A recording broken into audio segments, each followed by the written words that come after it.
Semoga Allah merahmati saya dan kalian semuanya.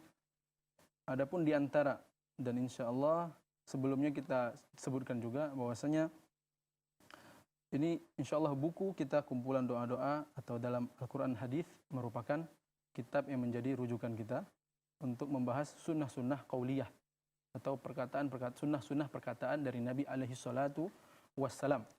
Mengapa kita mulai dengan perkataan-perkataan Akhi Husin?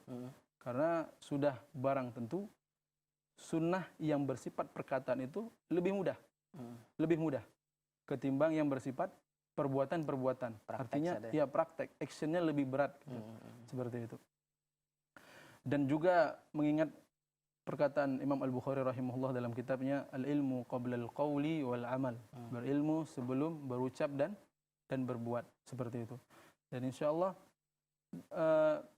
juga sabda Nabi alaihi salatu wasallam yang mengingatkan bahwasanya amalan-amalan sunnah itu atau amalan-amalan qauliyah perkataan itu lebih mudah dikerjakan daripada perkataan sunnah-sunnah perbuatan.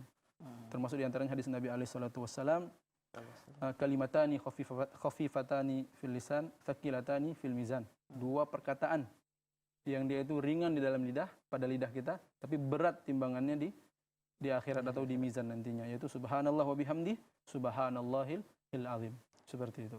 Jadi tidak semua, walaupun dia lebih mudah untuk mengamalkan sunnah-sunnah perkataan ini, tapi amalannya pahalanya besar gitu. Pahalanya besar. Seperti itu. Bukan berarti karena dia lebih ringan, pahalanya juga dikit itu. Pahalanya dikit ya. Maka diantara memang kita ketahui juga beberapa amalan kaum muslimin, beberapa amalan-amalan qauliyah itu yang mempunyai fadilah, keutamaan yang besar. Seperti itu. Dan diantaranya adalah zikir-zikir, dan termasuk diantaranya adalah mengucapkan la ilaha illallah khalisan min qalbihi, murni, bersih dan ikhlas dari hatinya yang paling dalam. Seperti itu.